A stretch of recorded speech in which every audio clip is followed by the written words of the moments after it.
पटना में अगर 80 के स्पीड वाहन चलाते हैं तो कार्रवाई होगी, चालान कटेगी, आपके मोबाइल पर पहुंचेगा। जी हाँ, बिल्कुल, आप देख रहे हैं न्यूज़ पेपर और मैं हूं राजन कुमार जी। जिस तरीके से राजधानी पटना में रफ्तार की कहर देखने को मिलता था, उसके रोकथाम के लिए, यानी यूं कहिए कि अब बैलेंस बनाकर आपको रोड के सड़कों पर स्पीड की तौर पर चलना होगा। इस वक्त हम हैं मरीन ड्राइव पर, और मरीन ड्राइव पर देखिए किस तरीके से रफ्तार जो है वो जो गाड़ियों का है वो तो आप देख ही रहे हैं, लेकिन अब 80 से स्पीड में अगर ये वाहन जाती है तो चालान कटेगी। क्यों? तो राजधानी पटना के 8 जगहों पर स्पीडोमीटर लगाया गया। सबसे पहले वो तस्वीर हम आपको दिखा रहे हैं, रेड सिग्नल हो जाता है कि अगर 80 से स्पीड जा रहे हैं तो वो रेड सिग्नल होगा, चालान कटेगा।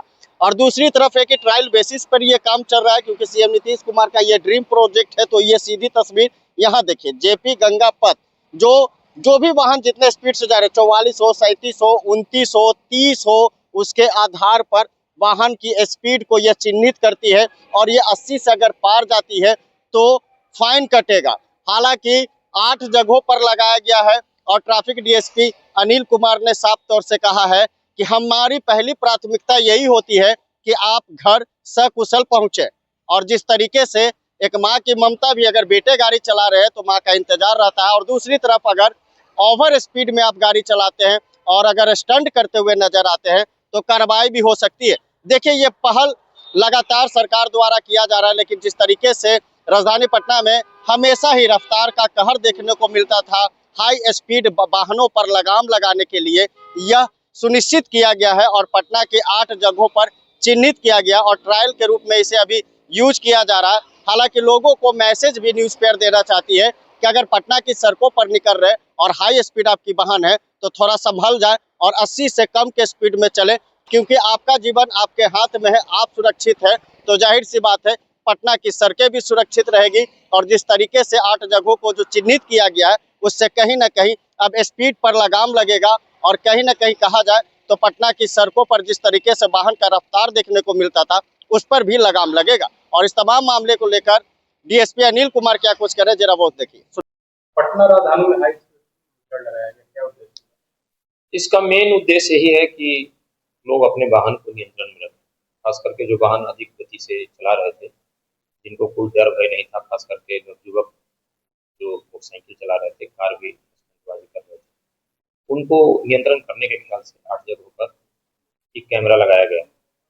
तो आप एलसीटी घाट के पास में देखें, यहाँ सभ्यता द्वार के पास देखें, दीघा गोलंबर हो गया, अटल पथ पर लालू नगर के पास हो गया, इंद्रपुरी के पास हो गया, अब आर ब्लॉक के अटल पथ पर नहीं, आर ब्लॉक के नीचे हो गया, फिर राजभवन के सामने हो गया, हार्डिंग रोड में हो गया, एम्स की तरफ हो गया, जो पाटली पथ जिसको कहते हैं, वहाँ गोलंबर के पास लगा हुआ।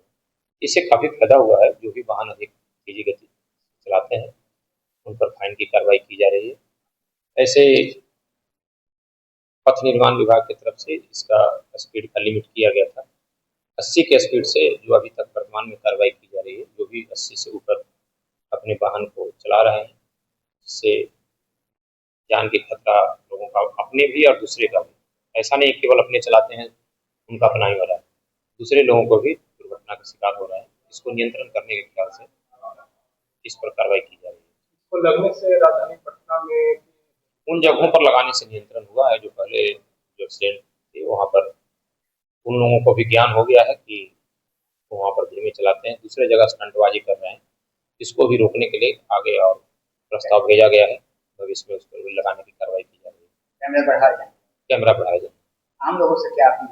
हम सभी लोगों से ही अपील करेंगे, हम बाध्य नहीं कर रहे हैं किसी को, लेकिन अपनी जिंदगी को सुरक्षित रखने के उनके वाहन अपने नियंत्रण में रखें, अति उत्साह में वाहन को न चलाएं, अपना और दूसरे के नुकसान नहीं पहुंचाएं। हम सभी से ही अपील करेंगे कि उनका जीवन और परिवार का जीवन सुखमय